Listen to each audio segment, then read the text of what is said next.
fellow human beings, and welcome to episode 146 of the Best Blessed Life. I'm your best host, Kristen, and today's topic is let's talk turkey. Again? Before we get started, I want to thank you all for watching. Please continue to watch, comment, share, like, subscribe, ring that bell, and please pass them on to anyone you think they would help. With that being said, here's our list of things to do today. We're going to do our daily compliments for the last, I think, 2 weeks. We're going to do a mental health check. I want to check on everybody, make sure you're all doing okay. And we're making a turkey tenderloin in my favorite gadget, the slow cooker. So I'll get to the recipe in a minute. Uh,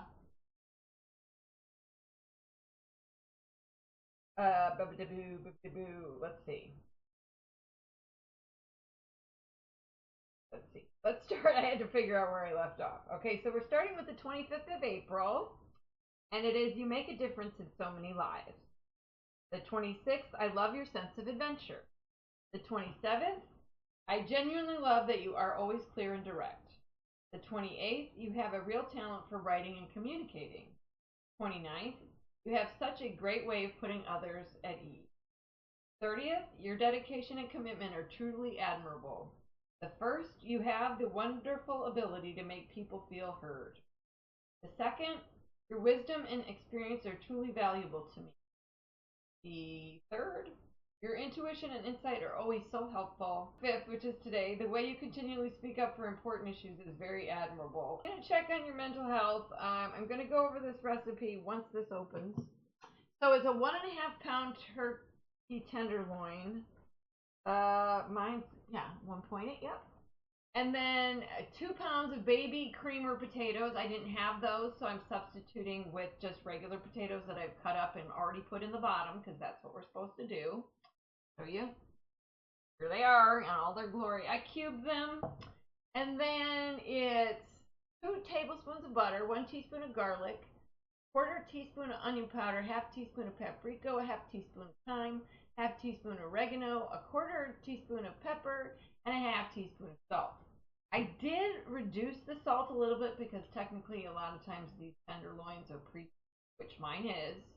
I am going to do the seasoning because I want the potatoes and stuff to get that. But mine is just rotisserie. And what's going to happen next is we're just going to plop this bad boy.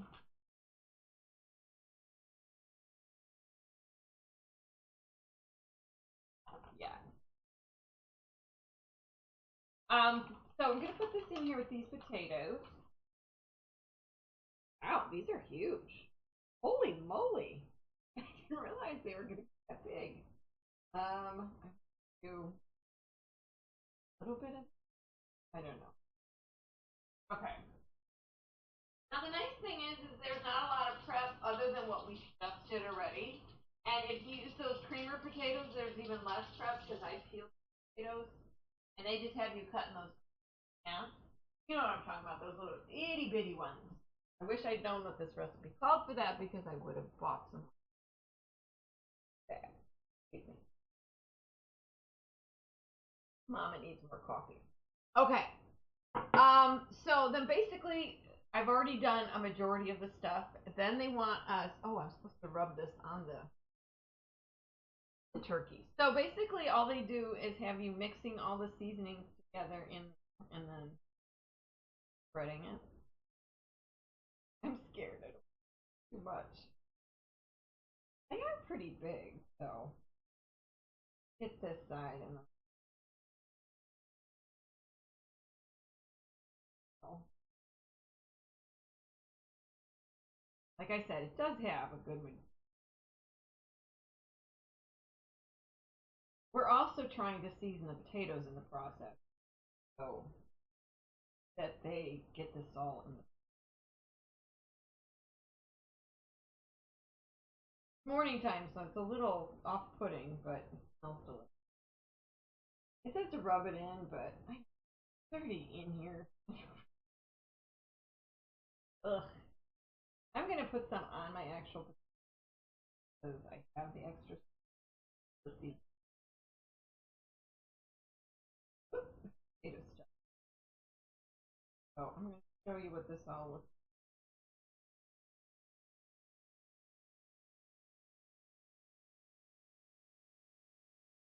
I couldn't believe how big these are. I got these from Aldi, and I think they were about like $7.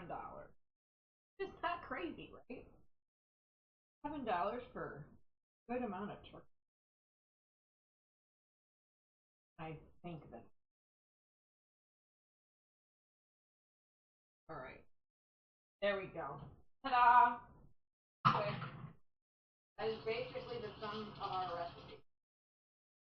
And then you cook it at on low for low is 3.5 to 4.5 hours, and high is 2.5 to 3.5. So I probably am not gonna like start it at we eat at like what might be. But let me just show you. See how good that looks? They're just so huge.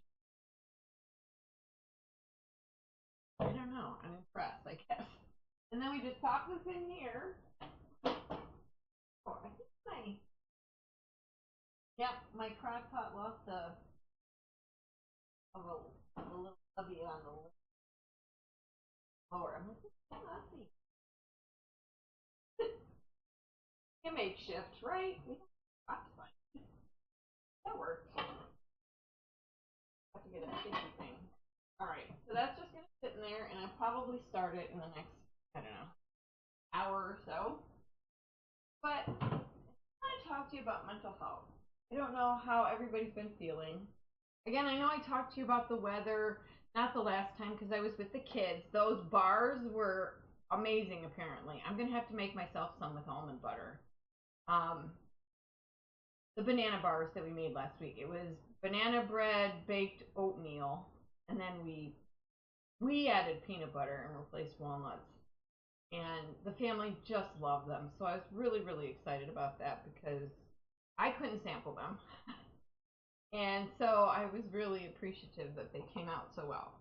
Um, but before that, I talked about how the rain has affected, like, um, my everyday feelings about just being outside or looking outside is quite depressing. And I don't know if anybody else, I know a little bit of it is just seasonal. But we're in spring now, and the weather has just been ridiculous. Like to the point where it's just frustrating me. Oh, you know what I forgot? I forgot the butter. I'm supposed to put that. Back it up. Sorry. I'm talking about my mental. Oh.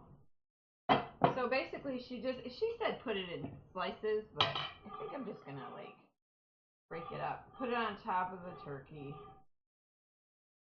My butter is so soft. I don't know. It's supposed to leak down into the potatoes and stuff.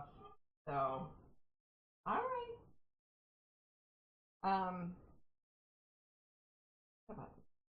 And I do have some chicken and turkey broth on standby because I think I want to put a little bit of it in the bottom just to give these potatoes some chance to, you know, get a little mushy. And thinking I'm gonna put a little bit, even though it says just put it on the turkey. I'm putting a little bit of the butter on the potatoes. Is why not? So anyway, back to mental health. I like this year for some crazy reason is beyond ridiculously sad and depressing. So I've been trying to think of ways between crafting and doing these episodes and my babysitting, which I love. I love, love, love all my little babies. I love them all. You got to meet two. I filmed with them before, so you gotta go back a couple years, I think. We made some things that didn't really work out all that well, but it was fun because their mom came and she did the episode with us. It was just a fun time. I like to do film with other people. So it's good for my mental health to film with friends. I love that the kids could do it last time. Really love it a lot. I don't know. I babysit and I think to myself, like, when I get to their houses, it's just a good relief for me because I get to focus on other things. I get to hang out with them and play games and, go outside if it's not raining. And I'm hoping it'll clear up. I let them play after school. That's a good break for them mentally. Then they get to run around and play with their friends. And the nice thing is that the younger girl even goes to a different school, but she knows a lot of the same kids because there's a lot of kids that go to her school that have to pick up an older sibling as well. So look at that. She's all buttered up.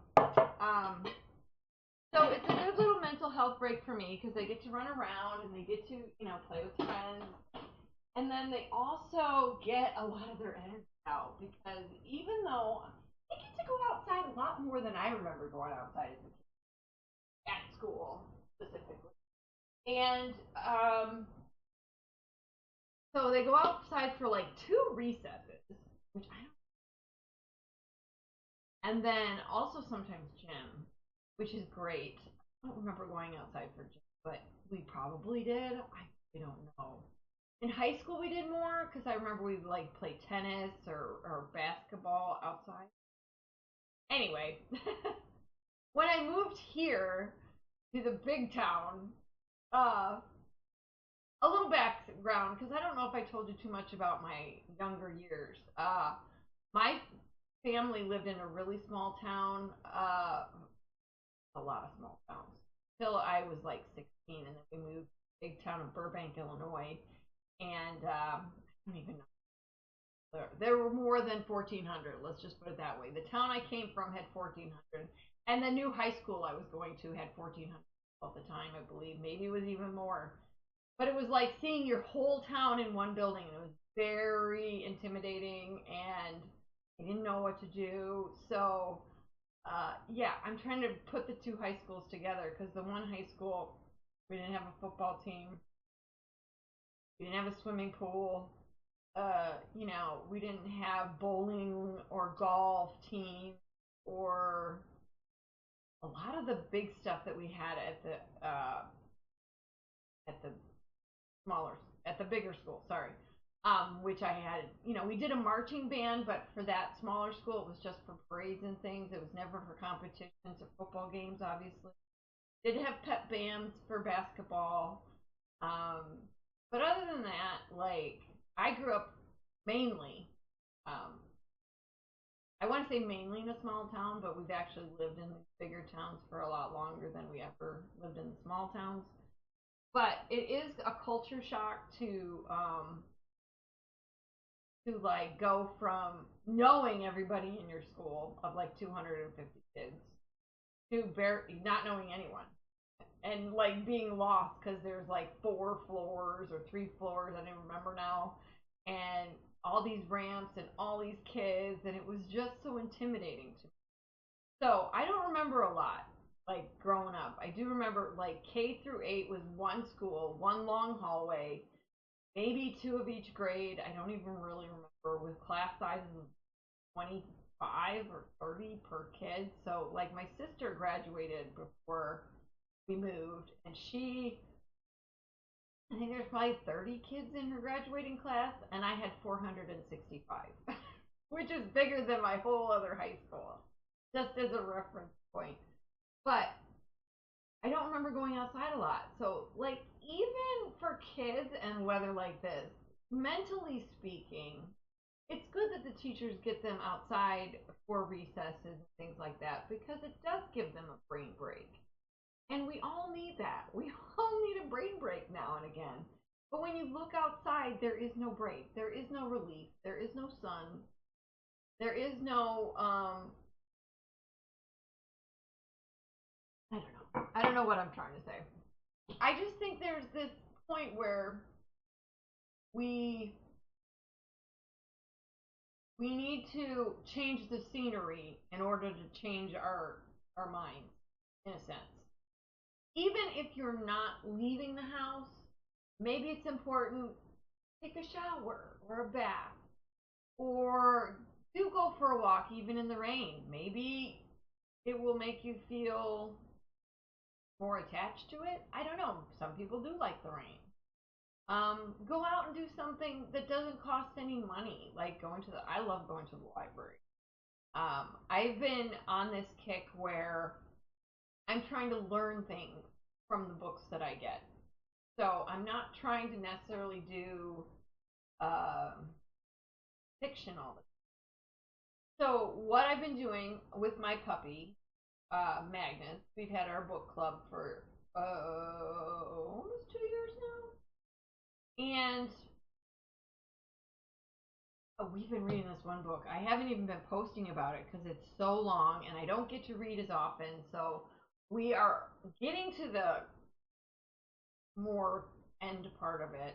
And I think next time I film will be a cookbook and first look. I'll have to get back to you about which book we'll be doing it with because I got quite a few to catch up on.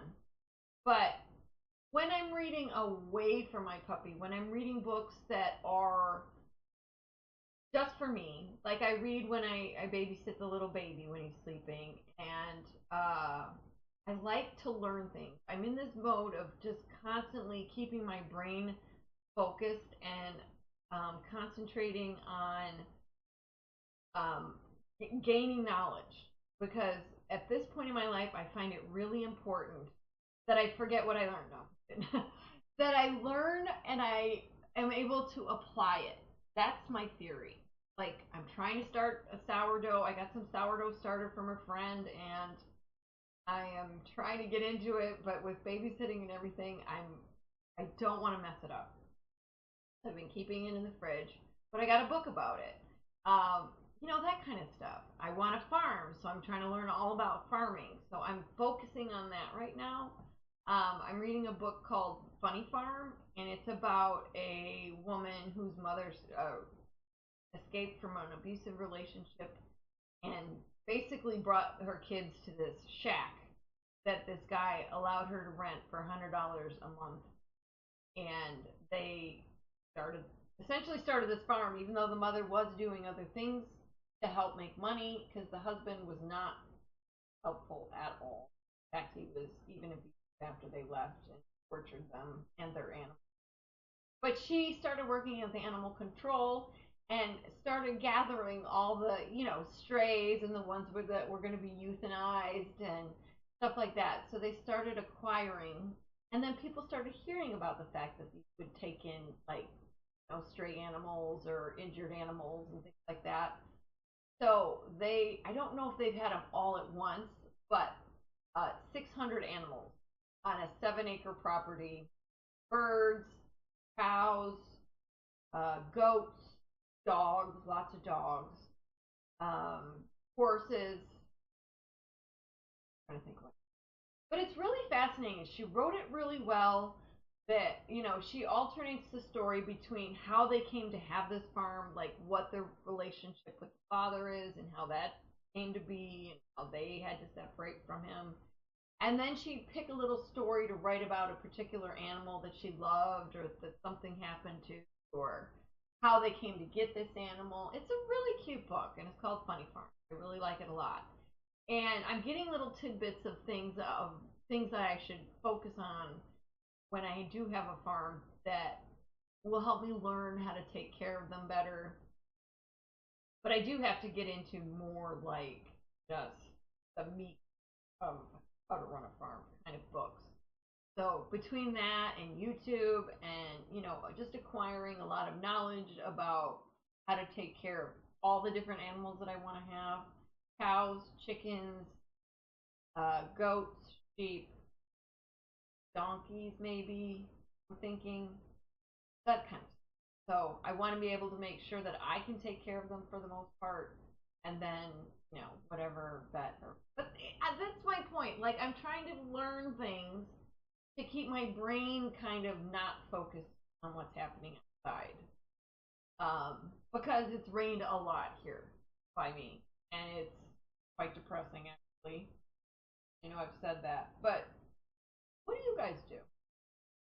What makes you, I don't know, feel more connected with yourself? That makes you feel more uh, alive, I guess is a good word. Active, moving. I know moving helps, but there's just times when you need to sit, you know, function and focus. Maybe if you're sitting and you notice that you're really kind of blah, journaling sometimes helps. Do what I do if you don't like writing it all out. I speak it into my notes on my phone. That's been super duper helpful. I don't journal as much as I want to, but get a lot of it out. Just showers are great for talking yourself through stuff. If you're not willing to go outside in the rain, I have those kind of days where it's just like I need to get under that hot water and allow it to get all the negative.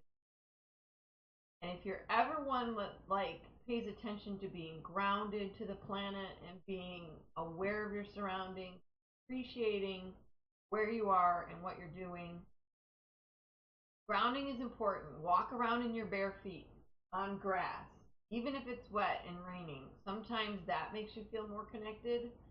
Um, just sitting peacefully with no electronics or TV or lights even on. Sometimes sit in a dark room, close your eyes. If you're one to meditate, good for you, good on you. Please teach me. I'd really like to learn. That might be another book I have to get from the library. But find something that works for you. Make yourself feel like connected to yourself. You know, give yourself a hug sometimes, just squeezing, like finding different techniques that make you feel um, grounded has helped me a little bit. I'm not saying I'm completely happy, joy, joy. That's not the case either. But I think talking it through, even with you guys, helps me immensely. And it's some of the reasons why I do this YouTube channel is to get feedback from y'all. So feel free to write in the comment section, tell me things that you like to do that make you feel grounded, that make you feel connected to yourself. I know a lot of times we worry about connecting to other people, but sometimes you just need to take that moment to connect with yourself on a better level. Not necessarily a deeper level, but a better level. You know, apologize to yourself for, being so hard on yourself sometimes. Maybe that's the case. You know, there's so many different things. I want to keep going through all of these with you, but I don't want to beat a dead horse. You know what I'm saying? There's a point to say. I think we've talked about mental health enough. But check in with me in those comment sections too. Make sure you are subscribed to my channel and watch a lot of these last year or so episodes where I've been cooking and talking, focusing on not necessarily what we're making, although this is healthy. I've done quite a few healthy recipes in a row. So I'm thinking the cookbook and first look might be something really decadent. I mean, uh, we'll see. Although the Mi Espresso cupcakes weren't exactly healthy, and that wasn't that long ago, but just take some time for yourself. You know, listen to music on headphones. You know what I mean? Like encapsulate your whole head, cover your eyes. You know, do what you need to do to recenter, to take it all in, but not take the hit necessarily if there's negativity about. But I think that about covers it. I'm gonna start this in a little while. I think I'll probably start at about. Look at me counting on my fingers. I'm gonna probably start at about noon, and then it should be done about 4ish. We'll see how it goes. I don't want to overcook it because that is the one thing I found about cooking with a crock pot is that poultry, while delicious, does tend to get a bit dry. And that's why I've always used thighs. So this is tenderloin, so it is all white meat. Good for you. Um, and turkey is pretty healthy. And all we added is some potatoes and some seasoning. Butter's not healthy, but it's it's basically 2 tablespoons. So, you know, it's getting spread out and distributed. So it'll be delicious. Fingers crossed. All right, guys, I'm going to put the link in the description, the link for the recipe in the description for today. And I think that about does it. I can't think of anything else to torture you with today. So I'm going to let you go. Please make sure you're subscribed to The Best Blessed Life. Also, make sure you're following me on Instagram and TikTok at The Best Blessed Life. Um, on Facebook at Kristen Haas, KristinHass, and on Twitter at The Best Blessed Life, but the I is replaced with the 1. And I am usually one to review the food on there, take pictures, and you'll get to see, the end result kind of. And with that, all I have left to say is I hope you have a good day. Go do great things. Be your best self. And please live your best blessed life. Thanks for watching.